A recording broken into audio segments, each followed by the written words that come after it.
Assalamualaikum warahmatullahi wabarakatuh. Selamat siang. Alhamdulillahillazi arsala rasulahu bil huda wa dinil haq liyuzhirahu ala dini kullihi walau karihal musyrikun.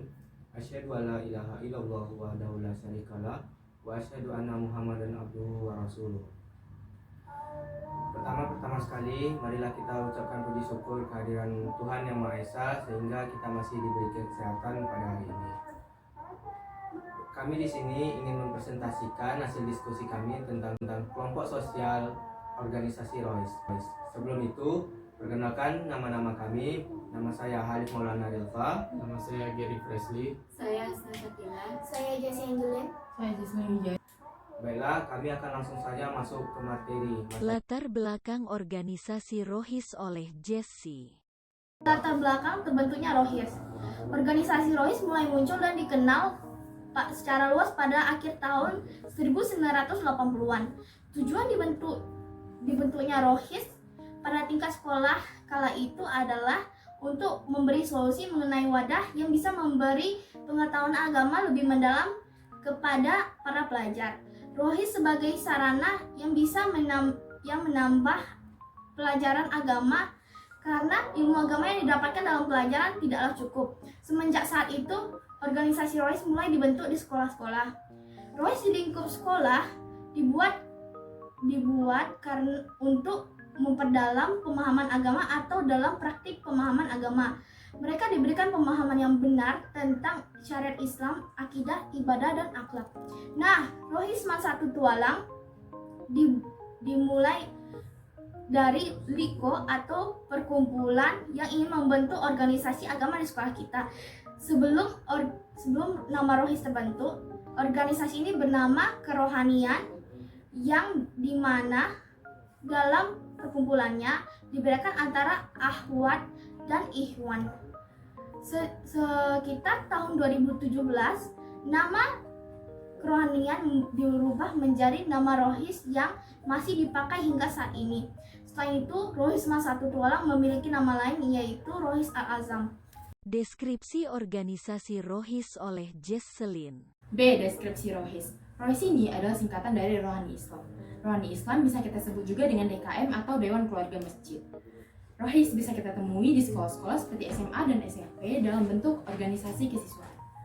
ROHIS di sekolah berfungsi untuk mewujudkan barisan remaja pelajar yang bisa mendukung dan mempelopori tegaknya nilai-nilai kebenaran serta agar remaja-remaja tersebut bisa menjadi batu bata yang baik bagi bangunan masyarakat Islam. Selain sebagai organisasi sekolah, ROHIS juga berfungsi untuk kegiatan mentoring. Dalam fungsi kegiatan mentoring ini, ROHIS mengkaji ilmu pengetahuan ajaran agama Islam, khususnya yang bersifat religius modern. ROHIS seperti organisasi lainnya juga pasti memiliki susunan pengurus seperti ketua, sekretaris, dan bendahara. Dan banyak juga divisi lain yang mendukung berdirinya ROHIS ini. ROHIS juga memiliki anggaran dasar dan anggaran rumah tangga untuk anggaran organisasi.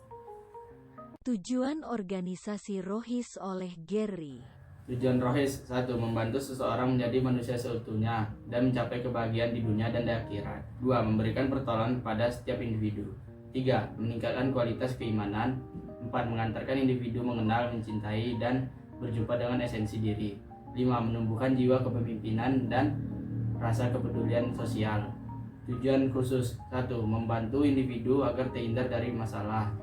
2. Membantu individu memahami tentang ilmu keagamaan dengan benar. Visi dan misi ROHIS oleh Halif. D. Visi dan misi ROHIS. Visinya menjadikan ROHIS SMA Negeri 1 Tualang sebagai wadah yang turut mempelopori dakwah pelajar dan menjadikan generasi bertakwa dan berakhlak mulia. Misinya menanamkan kepribadian rohani Islami yang beriman, bertakwa, dan berilmu. Kedua, mengembangkan keterampilan melalui kreativitas dan inovasi para siswa dan siswi. 3. Meningkatkan ukhuwah antar anggota ROHIS. Keempat, menguatkan musyawarah untuk mencapai kesepakatan bersama. 5. Menanamkan rasa tanggung jawab terhadap kewajiban sebagai pelajar muslim yang baik. Klasifikasi organisasi ROHIS oleh Hasnah. Selanjutnya E. Klasifikasi ROHIS. ROHIS terbagi menjadi beberapa bagian yang Pertama, bagian pengurus inti. Tugas dari pengurus inti sendiri yaitu merekontribusi visi dan misi yang dimiliki Rohis, mengkoordinir kegiatan yang dilakukan setiap divisi, menyambungkan komunikasi antara anggota, menyelenggarakan dan memimpin rapat Rohis, terakhir menentukan kebijakan atau peraturan Rohis secara umum. Selanjutnya bagian divisi dakwah. Tugas dari divisi dakwah yaitu menyusun kegiatan yang berkaitan dengan pengembangan keilmuan anggota Rohis, menyusun kegiatan ceramah, mentoring, dan muhasabah diri untuk kegiatan rutin Rohis, menyusun kegiatan tahsin Al-Quran dalam Rohis, dan terakhir mengkoordinir acara yang bernuansa dakwah seperti acara Isra Miraj, Liqa, kajian Islami, kultum, dan masih banyak lagi. Bagian yang ketiga yaitu divisi kenaziran. Tugas dari divisi kenaziran yaitu membersihkan musola dengan mengadakan piket harian musola, menjaga kenyamanan, keindahan, dan kebersihan terkait musola dan aula, menjadi backup azam, dan membaca Al-Quran pada saat sholat zuhur. Bagian selanjutnya yaitu divisi PSDM atau pemberdayaan sumber daya manusia. Tugas dari PSDM sendiri, yang pertama menjaga kondusivitas organisasi demi kelancaran berjalannya program kerja organisasi, membantu anggota menemukan potensi yang dimiliki anggota, membantu teman-teman yang terkena musibah, memperhatikan potensi dan karakter yang dimiliki anggota, dan mengadakan pelatihan untuk meningkatkan potensi yang dimiliki anggota. Bagian selanjutnya yaitu divisi media. Tugas dari divisi media ini sendiri yaitu membuat poster media, kata-kata motivasi, dokumentasi, dan sebagai editor video atau foto agenda Rohis di IG maupun akun sosmed Rohis yang lain. Selanjutnya bagian keputrian. Tugas dari keputrian ini sendiri khusus untuk akhwat yaitu meningkatkan pemahaman anggota tentang masalah kewanitaan yang mencakup masalah pribadi wanita dan masalah-masalah fikih wanita, mengembangkan potensi muslimah sesuai fitrahnya, mengenalkan anggota dengan jati dirinya sebagai seorang muslimah, dan yang terakhir yaitu memberikan bekal agar kelak mereka dapat mengetahui tugas dan perannya di keluarga dan masyarakat.